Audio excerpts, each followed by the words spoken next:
Ladies and gentlemen, Two Dudes Talk Music in conjunction with E. Brown Industries and Big Jerry Burger brings to you everybody's new favourite game show, Get in the Bin. Now, let's go to our host, Reverend Raph and the beer buddy, Kyle.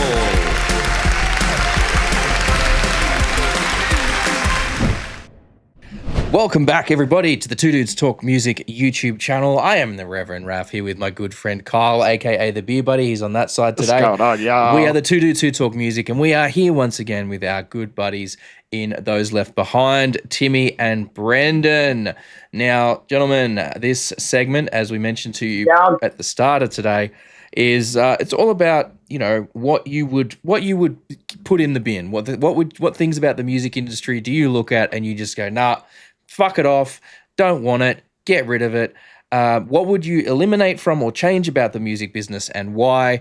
If we could grab 3 from each of you and your reasons why. I don't care if you kind of want to go one person does them all and the other person does them all, or if you want to alternate, but eventually we will get 3 from each of you. Whoever wants to go first, away you go.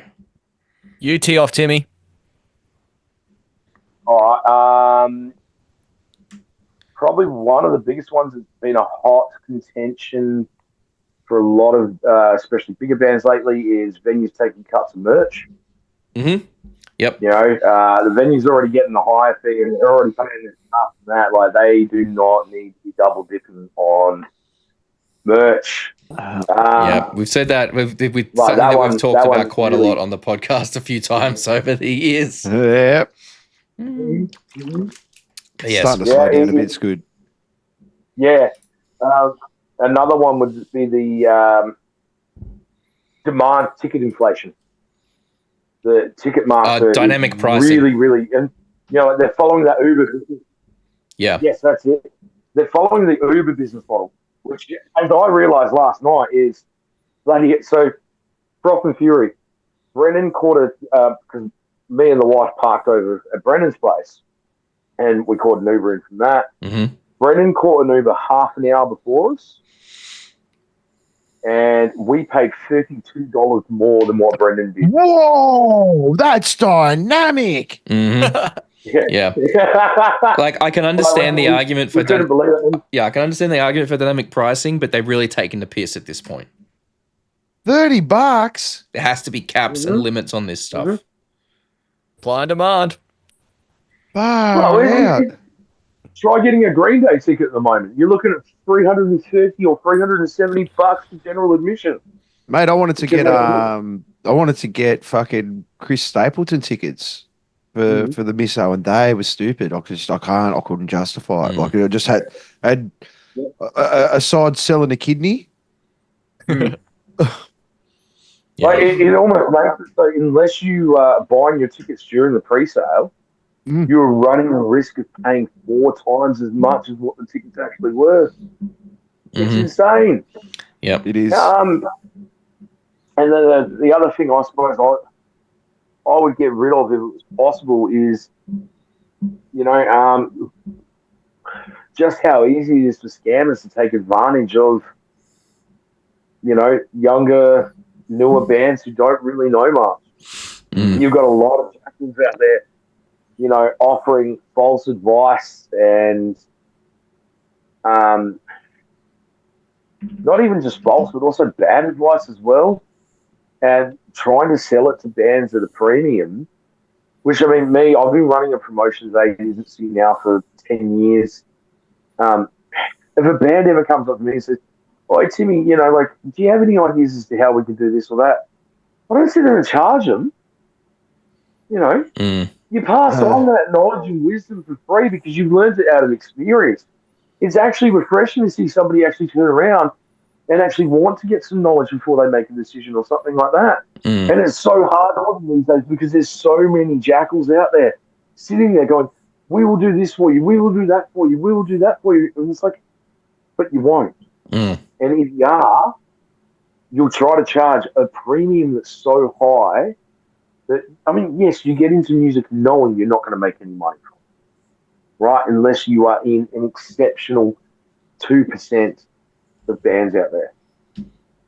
But these people, like as I said during our interview in the podcast, like they're literally messaging you, and you ask for any.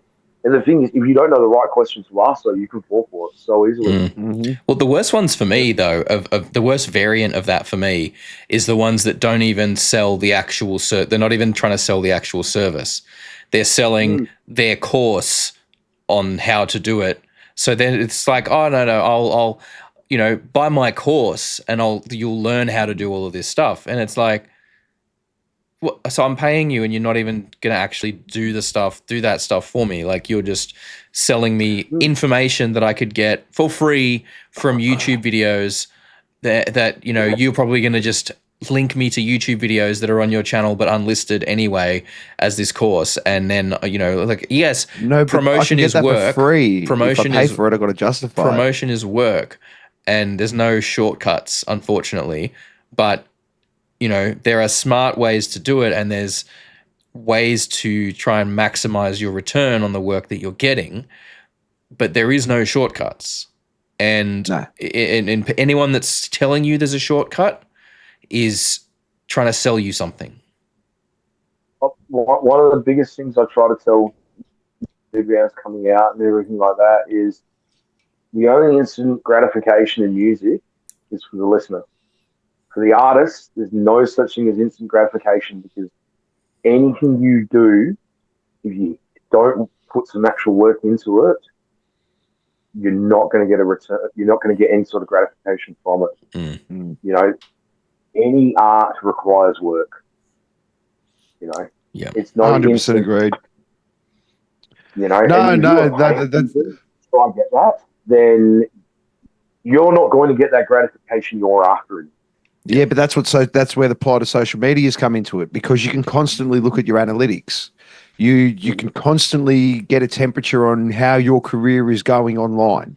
And that's something that, like, the second you stop worrying about your numbers and worrying about the product you put out and try and make that product better every time, the numbers will come. Well, mate, I used to be really bad for obsessing over the analytics.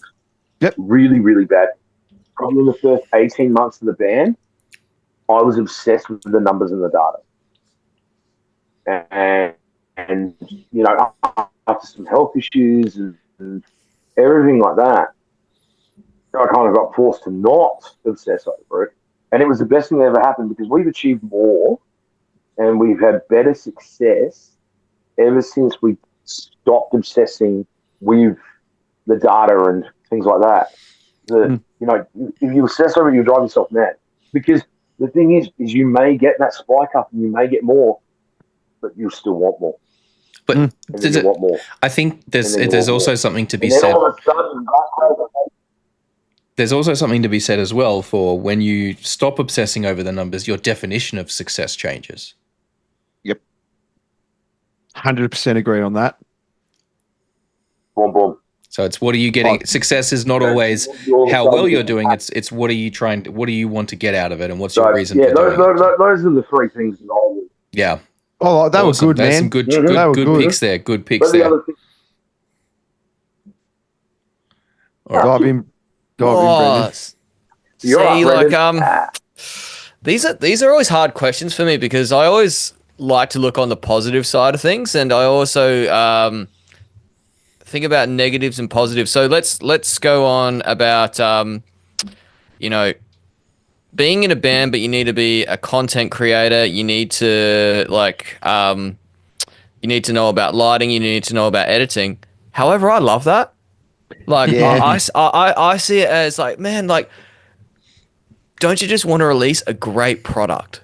Like, cool. Yeah, we can't get away with just, I just can't get away with writing just riffs anymore. Okay. Like, I have to get away. Like, I have to actually be able to put songs together. I have to be able to have demos that are actually of a listenable quality. But how cool is that? I've got demos of a listenable quality, and I've just like knocked out this song. It's sped up my process. Like this sort of stuff, like chatting to you guys on like an awesome, getting music out, man, this is freaking awesome. Like, how cool is that? And yeah, I think my check on that is the music needs to come first. Like you're all like just without anything else, man. Like just focus on the music and focus on like sweating the small stuff in practice and in rehearsal. So that means when you're playing live, you can just have fun. Yep. Because that's what it's supposed to be about, man. Like, yeah, and like come back down to all the analytics and all that sort of stuff. Yeah, don't sweat it over analytics, but you got to know if you suck.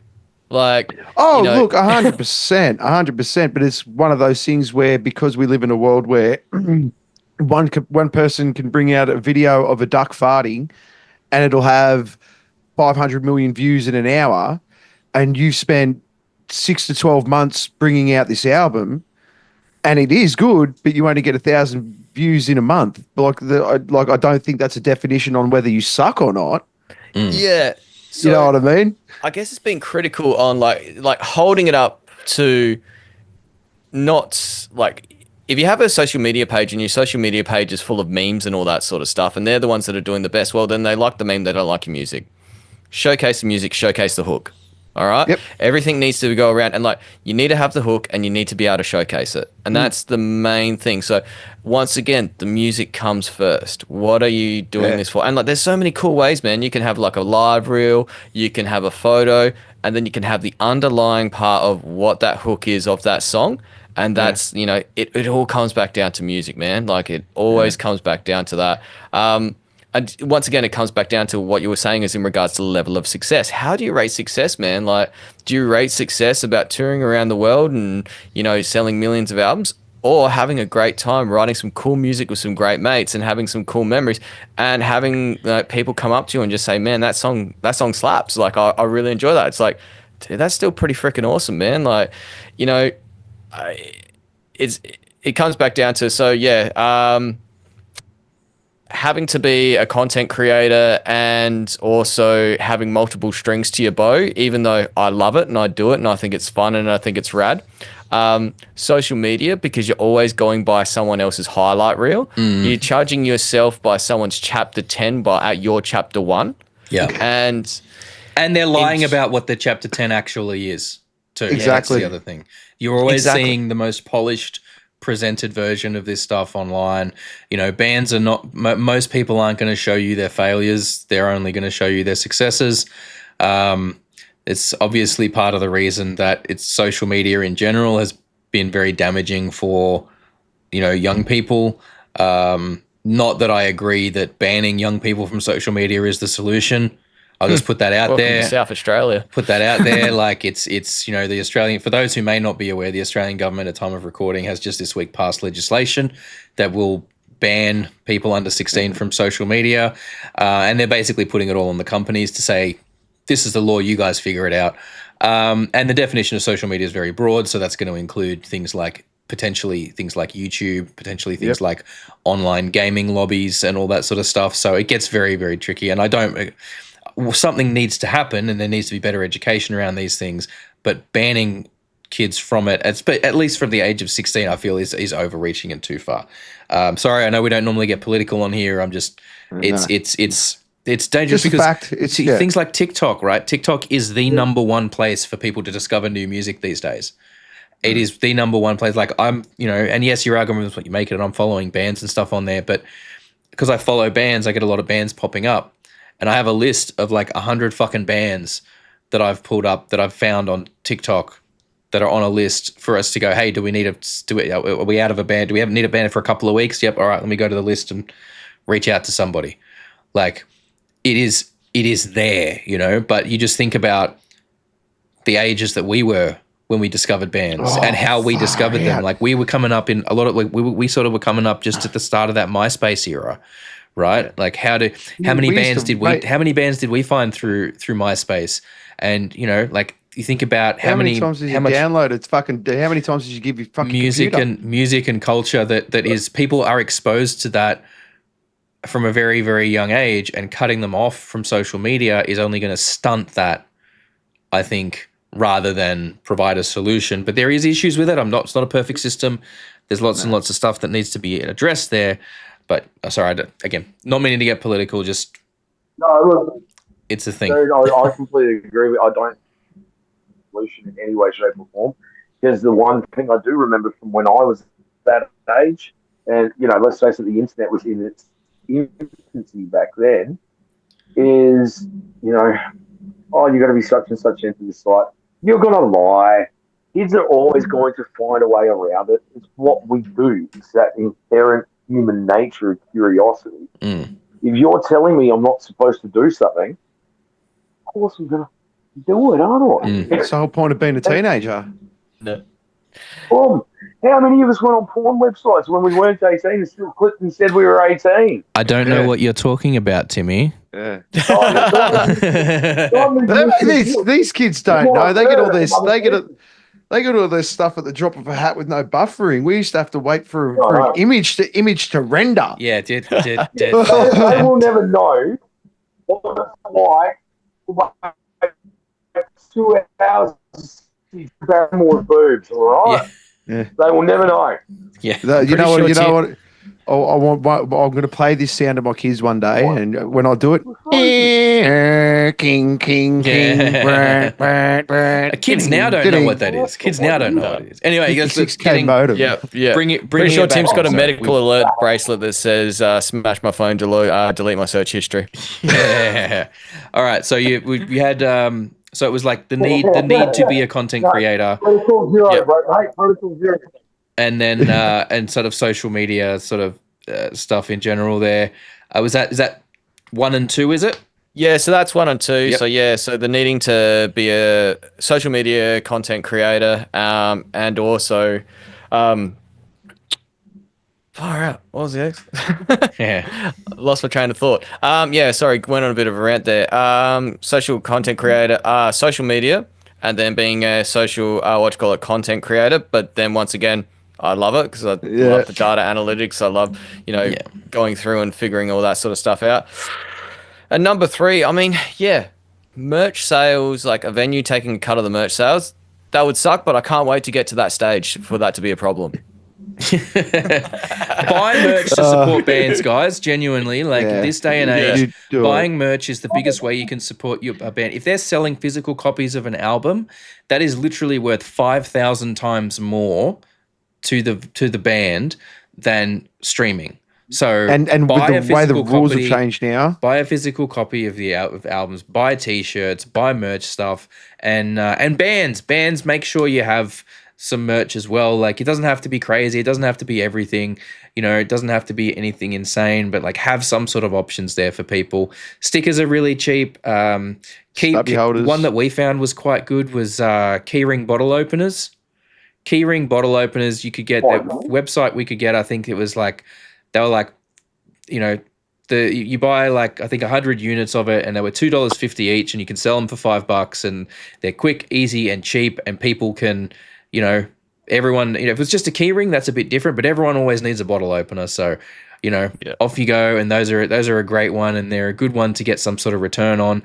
You don't make bank off of them, but it's a nice way to sort of put some, buy something for cheap that you can sell for $5 that you will have a decent margin on. And then, you can use that margin to cover all of the stickers that you're basically giving away for free, because no one's going to pay $1 for a sticker. No.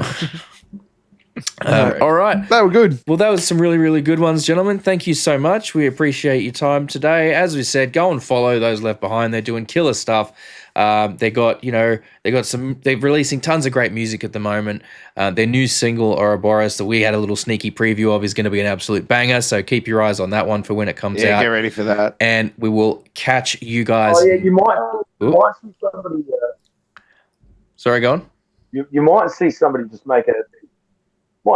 make a bit of an appearance in that video. Oh, yeah. Okay, sweet. So you'll want to keep an eye out for the film clip for that one. Can't wait to do the reaction for it. Yeah. Does it count? Yeah. Oh, that's good.